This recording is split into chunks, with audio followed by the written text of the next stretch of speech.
This is a transition on Atlantic Television Network. Police in Rivers State had confirmed that an angry mob lynched a man for attempting to commit a crime. The state police public relations officer, Grace Irene Bekoko, disclosed this in a statement. She said the corpse of an unidentified man was found lying along the Olu-Obasanjo Road in Port Harcourt. According to her, the police swung into action upon receiving the report and discovered the corpse to be that of a notorious operating in the area. She said upon investigation, it was discovered that the deceased was allegedly a notorious individual known for serial burglary and stealing in Ikoku and its environs. Grace added that fortunately, all vital organs were found intact. The corpse has been evacuated, and a thorough investigation is currently underway to determine the circumstances surrounding this incident. The police command also reiterated its commitment to maintaining law and order in communities and ensuring justice is served. Operatives of the Nigerian Navy's Operation Delta Sanity have intercepted and impounded 3 wooden boats laden with large amounts of stolen crude oil. A statement on its verified Facebook page on Sunday, it said, Operation Delta Sanity, forward operating base also intercepted and impounded 3 wooden boats laden with large amounts of stolen crude oil and area Bayelsa State. Consequently, 2 female suspects were apprehended in the process and have been handed over to the Nigerian Security and Civil Defense Committee. Says it did not invite the outgoing Edo State Governor, Godwin Obaseki, to the inauguration of Senator Monday Okpebholo as the new governor of the state because the former had planned to frustrate the inauguration ceremony. This is coming after Senator Monday Okpebholo, the APC candidate, emerged as the governor-elect to take over from the outgoing governor Obaseki, whose 8 years of 2 tenures as governor would come to an end on November 12, 2024. Okpebholo defeated his closest rival, Asue Ihadoro of the People's Democratic Party, and 15 other political party candidates at the 2024 governorship election. Prince Kasim Afewa, a member of the APC Transition Committee, in a statement made available to newsmen in Benin City titled Obaseki and His Lamentations, said, rather than sit down to plan the inauguration event as it is done in other climes, the outgoing governor was busy planting landmines on the path to smooth transfer of power. Afewa also denied the allegation by Governor Obaseki that the governor-elect has borrowed between 2 billion naira and 5 billion naira from the almost 27 billion naira his government set aside for the payment of projects and obligations for the inauguration. Governor Obaseki had last Friday, while inaugurating the 10-man caretaker committee of the state's chapter of the PDP, and the governor of the state was not invited to the inauguration. Edo State Governor-elect Senator Monday Okpebholo has alleged the state governor, Godwin Obaseki, has disappeared from the state. A statement to newsmen on Sunday and signed by God's Power Inebe Okpebholo said Edo people are worried by Obaseki's reckless statements and urged him to evaluate his state of mind. The governor-elect in the statement raised the alarm regarding the whereabouts of Obaseki, who he claimed reportedly fled Benin City, the Edo State capital, using a disguised bus, adding that Obaseki is making the false claims to shift attention away from his sinister plans to leave the country through the land borders. This is coming after Governor Obaseki on Saturday claimed that Senator Okpebholo did not invite him to his inauguration, slated for next Tuesday, and according to the unpopular outgoing governor, Senator Monday Okpebholo stole the mandates freely given to him by Edo people. In his reactions, the governor-elect said he won the elections convincingly and added that the tribunal will soon validate his claims, adding that Governor Obaseki would not get away with the reckless claims. Anambra State government has commenced an investigation into the $3.3 million romance fraud case involving the newly elected chairman of Owaru local government area of the state. Franklin Wadialo, in the United States. This is coming after the Anambra Council boss was recently arrested in Texas by the Federal Bureau of Investigation for allegedly running a $3.3 million romance scam. A statement by the U.S. Department of Justice said the 40-year-old was accused of using false images in his profile to defraud vulnerable women of their hard-earned money, and also said the Anambra politicians duped. Adejobi also said the IG vowed to deal with the political talks or individuals planning to disrupt the elections, adding that only the federal security agencies and other members of the Interagency Consultative Committee on Election Security would be allowed to participate in the election. Federal Capital Territory Police has confirmed the arrest of a suspected car thief, Stephen Abang, in Plateau State. A statement issued on Sunday by the FCT Police Public Relations Officer, SP Josephine Ade, said the arrest followed a complaint by one Mr. Philomena Olaoluwa, who reported to the Central Police Divisional Headquarters after his vehicle was stolen. She said Mr. Olaoluwa's car developed a mechanical fault, and a friend recommended he engage a mechanic from Apo Mechanic Village, FCT, named Abdulhamid Saidu, and is currently at large, and Mr. Olaoluwa, unaware of the motives of the mechanic, released his vehicle with its documents inside the car. But instead of repairing it, Saidu disappeared with the car. Abang confessed that he received the vehicle from his accomplice Saidu at Abang's workshop. Two additional vehicles, a Honda Ascent and a Peugeot 208, likely stolen as well, were in process of being rebranded, the police also said. Abang is now in custody and will be charged to court following further investigations. Taraba State Governor Abu Kefas has approved a new policy requiring all tertiary institutions spread across the state to hold convocations on an annual basis. The directive, according to him, is aimed at promoting timely graduation ceremonies and reinforcing academic standards. The governor, who gave the directives at the combined convocation ceremony at the College of Education, Zing, during the weekend, and underscored the state government's commitment to advancing higher education and ensuring that institutions adhere to regular academic schedules. Governor Kefas stressed that the move would foster a culture of consistency and celebration of academic achievements across Taraba's institutions, adding that the policy is expected to enhance the student experience by providing graduates with timely recognition of their accomplishments.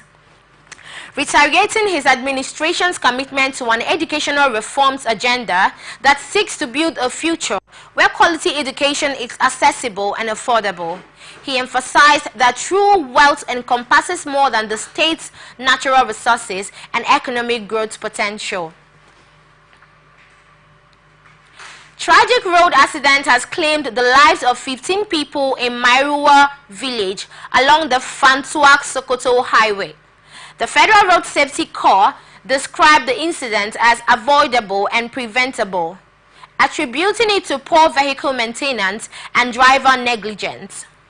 According to a statement by the FRSC spokesperson, Olusegun Obunbemide, crash occurred when a Toyota Hiace bus loaded with passengers from Kano suffered a tire burst, causing the driver to lose control, and the bus collided head-on with a Sino truck operated by the Dangote Group.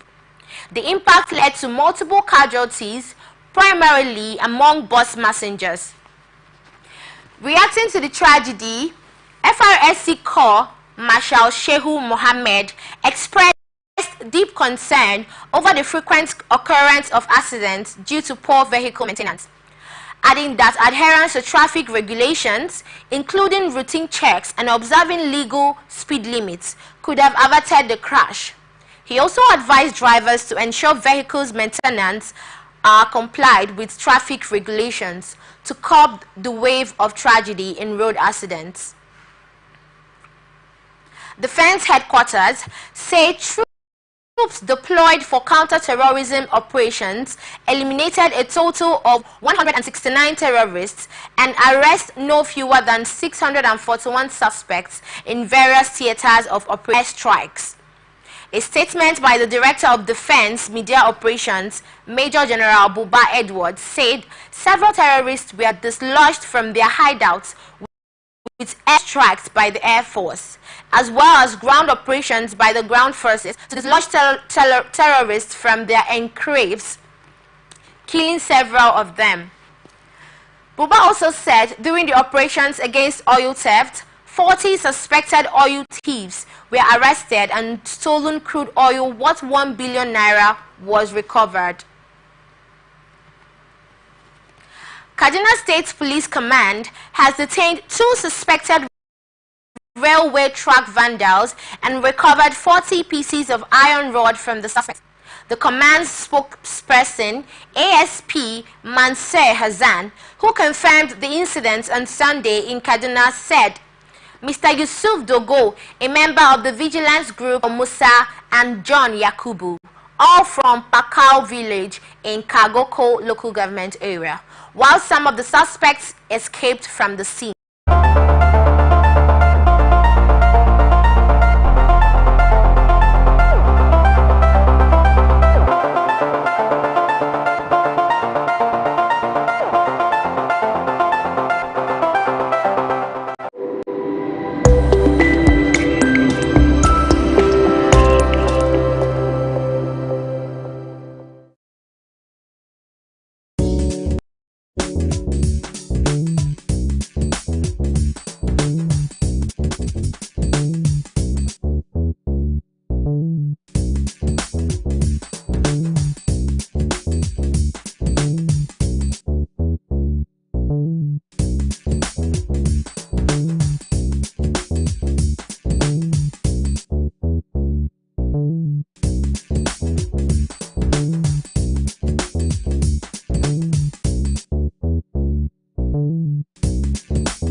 Welcome back. This is Atlantic Television Network Transition. Now the rest of our stories. President Bola Ahmed Tinubu arrived in Riyadh, Saudi Arabia on Sunday to attend the Joint Arab-Islamic Summit, set to begin on Monday, 11 November 2024. The summit, hosted by King Salman and Crown Prince Mohammed bin Salman, will focus on current issues in the Middle East. According to a statement by the Special Advisor to the President on Information and Strategy, Bayo Onanuga, Tinubu is expected to address the ongoing Israel-Palestinian conflict, highlighting Nigerians' call for an immediate ceasefire and a peaceful resolution, and will also advocate for reviving the two-state solution to achieve lasting peace in the region. The president is accompanied by key officials, including Ambassador Yusuf Tugar, Minister of Foreign Affairs, Malam Nuhu Ribadu, National Security Advisor, Alhaji Mohammed Idris, Minister of Information and National Orientation and Ambassador Mohammed sent shockwaves across the world, and the 78-year-old business mogul became the 47th president. Ifo said it was interesting to see how the American voting public ignored incumbency factor, which is still a big deal in Africa, and specifically Nigeria's election system. While the spokesman for the new Nigerian People Party, Ladipo Johnson, said, though the U.S. electoral system is complex and has come a long way, wondering when Nigeria would end the era of tight leaders using the power of incumbency and security apparatus to intimidate opposition could stop. Despite the development, the National Publicity Director of the APC, Bala Ibrahim, has warned the opposition not to get carried away with the outcome of the U.S. election, saying the electoral processes between the two countries are different, and expressed conviction that by the time Nigerians begin to harvest of the economic reforms put in place by the president Tinubu to stop public office holders and Nigeria's 36 governors from usurping the authority, giving of cars and houses to judges.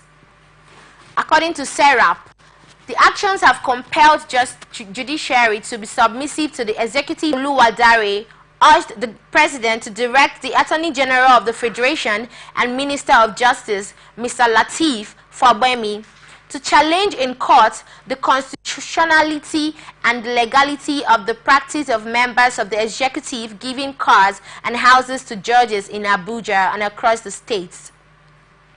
The organization asked Tinubu to improve the working conditions and welfare of the nation's judiciary through existing constitutional arrangements and mechanisms, as his government is constitutionally mandated as safeguard the rule of law, autonomy of the judiciary, and to protect judges from executive interference. Chief of Defense Staff General Christopher Musa says no amount of false accusation will distract the military from fulfilling its constitutional mandate to protect the nation's territorial integrity. His comment follows the outcome of an investigative panel set up by the National Human Rights Commission to review human rights allegations against the military in the Northeast. He said the panel was set up to investigate the reports published by the Reuters, which accused the military of conducting a secret, systematic, and illegal abortion program in the Northeast, terminating at least 10,000 pregnancies of women and girls, many of whom had been kidnapped and raped by Islamist militants. After concluding its investigations, the panel said it found no evidence to support the claim that the Nigerian military operated a secret program or had a policy of illegal abortions based on testimonies from witnesses. A statement by the Director, Defense Information, Brigadier General Tukur Gusau, held the panel for the outcome of their investigation and assured that the military under him would defend human rights and restore peace in troubled parts of the country.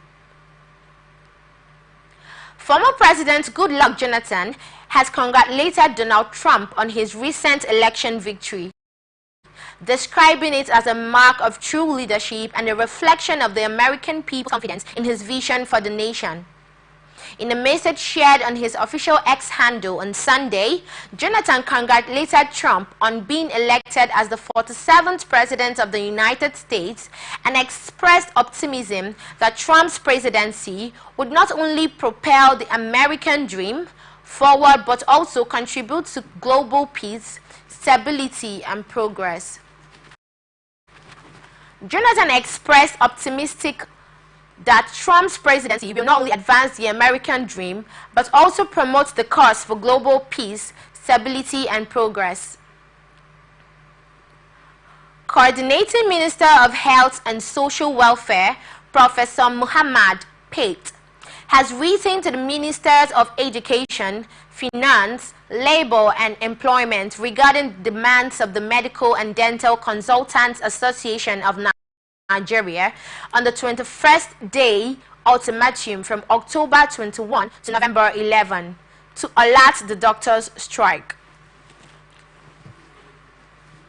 The doctors are urging stakeholders, including the federal government, to address its demands or its members will withdraw their services nationwide, and decried the exclusion of medical and dental lecturers based on the criteria used in the appointment for the selection process for the office of the Vice Chancellor of the Nnamdi Azikiwe University, Awka, Anambra State.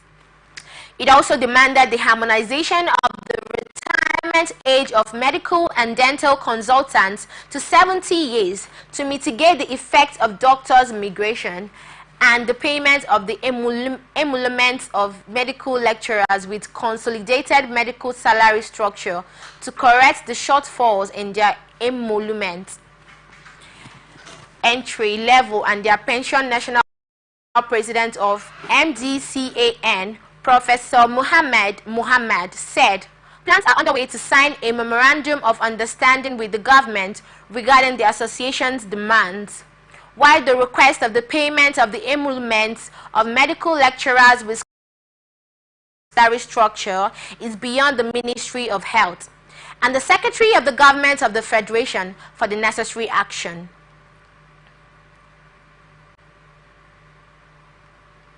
National Examination Council's examiners says despite the examinations being marked over a crucial role in ensuring the smooth conduct and evaluation of the examinations, and expressed disappointment over the delay for such an extended period, adding that their duties should not be met with such negligence and disregard for the welfare, especially in the economically trying times. The statement said the examiners have issued NACO a 2-week ultimatum to resume payment of examiners, and if the matter is not resolved within the stipulated time frame, the examiners will have no choice but to embark on a nationwide protest through coordinated efforts of members across the 36 states of the Federation and the Federal Capital Territory. Efforts to speak with the Registrar and Chief Executive Officer of the NACO, Professor Dantas for Disease Control and Prevention, have committed to guiding the development of the targeted mpox vaccine preparedness and deployment plans to ensure the efficient use of available doses. The decision was reached last week at a gathering of country representatives and partners. The Africa CDC, in a statement on Sunday, said with anticipated mpox vaccine deliveries to the African region in the country based on local epidemiology and planning targeted vaccination strategies to reach population at risk of mpox. This is coming after more than 120 participants from 11 countries, along with partners from Gavi, the Vaccine Alliance, UNICEF, the United States Centers for Disease Control and Prevention, as well as the United States Agency for International Development, and with support from Canada, attended the Regional mpox Vaccine Preparedness and Deployment Plan Development Meeting, which took place from November 5th to 7th, 2024. The Director General of the Africa CDC, Dr. Jean Kaseya, said Africa to roll out targeted mpox vaccination strategies reflect an extraordinary commitment to protecting those. Achieving this progress within a short window underscores the ambition and resilience of our member states to halt transmission and safeguard at-risk populations. Operatives of the National Drug Law Enforcement Agency has dismantled 2 major cross-border drug trafficking syndicates and arrested 6 drug kingpins from Adamawa, Anambra, and Lagos states, as well as Cameroon. A statement released on Sunday by the NDLEA's spokesperson failed the agency's surveillance for several months, as they were major suppliers of drugs to terrorist groups operating in Nigeria and Cameroon. Babafemi said Bawuro and Najib were trailed from Onitsha and were arrested in Taraba the following day.